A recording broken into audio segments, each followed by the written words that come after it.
you too can take your pain and birth purpose. Let me encourage you that when it's time, it's going to happen. And when it's time, you're going to know. All right, so in some way, form, or fashion, all of us have experienced a level of pain, especially while we have waited, right? Or some of us are actually still waiting for the promise that God has promised us, right? So in that waiting, a lot of us tend to focus on the pain instead of focusing on what pain actually births, okay? Because pain definitely does birth a few things, which I will be talking about in this video, what pain will actually birth, okay? So pain obviously births purpose, but while you are in the pain, I want to encourage you to go through the pain. Don't run away from the pain. Run to the pain, okay? So keep watching.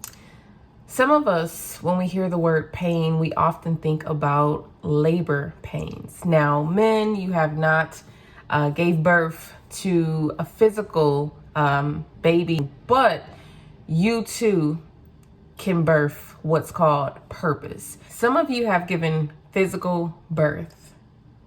You have endured physical labor pains. But can I just tell you that all of us will soon and someday suddenly birth this thing called purpose. And in purpose, while you're waiting, there will come labor pains. Everyone has different situations and waiting on many different things. I also want to encourage you, don't focus on your current pain. Instead, focus on what God is trying to tell you through the pain. We think about physical pains of labor, right? When someone is having a baby, even during the 9-month process, right? They can experience kicks, they experience pushes, right? They experience the growth of their womb, right? Of their uterus, right? They experience the pain of the transition, right? Their body goes from being one way to stretching and enlarging, right? They also, right, at the 8 or 9 month, right, at the full term, they experience contractions, right? They experience this thing right before giving birth. And it's pretty similar to all of us who will and is currently in our waiting season, waiting for the promise that God has promised us, right? And I just want to encourage you too that we are not exempt from any of those pains while waiting on God, right? So I want to encourage you that it is a process, right? Put that down in the comments below, that pain is a part of the process, okay? Pain is a part of the process when you are waiting on God to fulfill the promise that He has promised you, right? What makes you believe that you will not have to experience some level of pain while waiting? I want to ask you, and I want to take a little moment for you to actually answer that question wholeheartedly, truthfully, and vulnerably, right? What makes you think that if someone who is giving physical birth, right, for 9 months, right, the full term, what makes you think that you will not have to bear the pain? We have to learn to wait in hope. We have to learn to wait in faithfulness, right? We have to know and believe in our hearts, right? As a man thinketh in his heart, so is he, right? You have to believe that whatever God has promised you, He's going to deliver on that. Oftentimes, we, yes, you and I, delay our promise that God actually wanted to give to us suddenly, right? We often delay the things that God wanted to do in our life during these seasons, right? God operates in a seasonal way, right? Because what you did to get to this season may not be the things that you can use to get into your next season, right? The things that God allowed you to overcome in one season, you may have a bigger thing or situation to overcome in the next season, right? So God reveals things to us season by season. For all my people who want to know everything right now, you want to know everything in your waiting season. You want to know how long it's going to take. You want to know how long are you going to have to suffer? How long are you going to have to endure the pain? How long is it before God fulfills his promise to you? But can I just tell you that it is a process? Oftentimes God delays, right? He doesn't deny, right? Make sure you guys go tune into part 3 of waiting. But God doesn't denies the promise.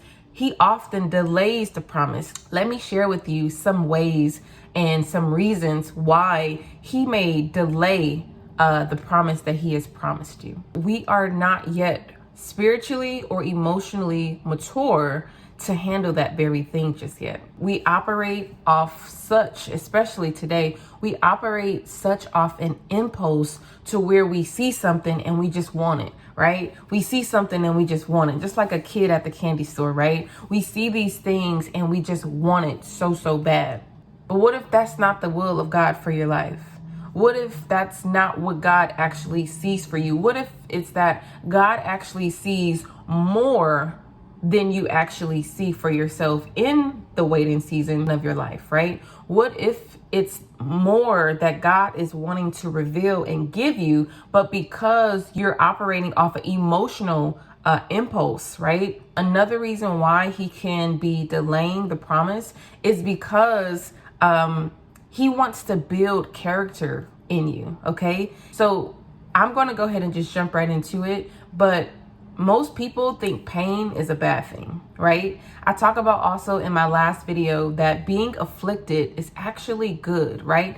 God can use us in our affliction. So pain is also looked at as affliction, right? God can use that for us, right? So in the midst of pain while we're waiting, right? God builds character, right? Well, what's character? Hey, you know what? This thing is actually worth waiting for. And in the midst of waiting, see, most people in their waiting season, we are not working, right? We are waiting, but we are not working. Oftentimes when we have this open gap, or we have these portals that are open, it leaves room, right? What do I mean by that? Openness of doubt, right? Openness of fear, openness of self-sabotaging thoughts, openness of, complaining even, right? Is a portal, right?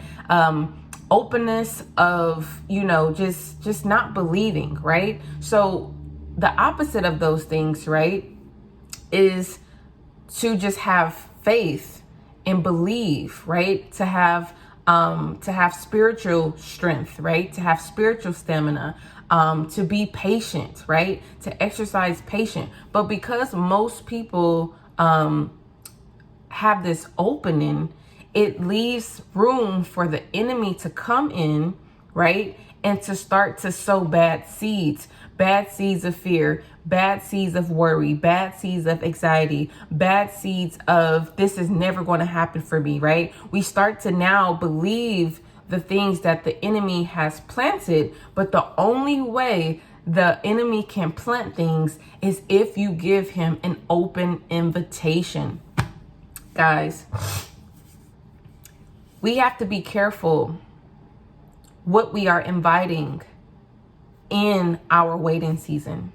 This is crucial. We have to be mindful of the open invitations that we are inviting in during our waiting season. We have to be careful that we are not desperate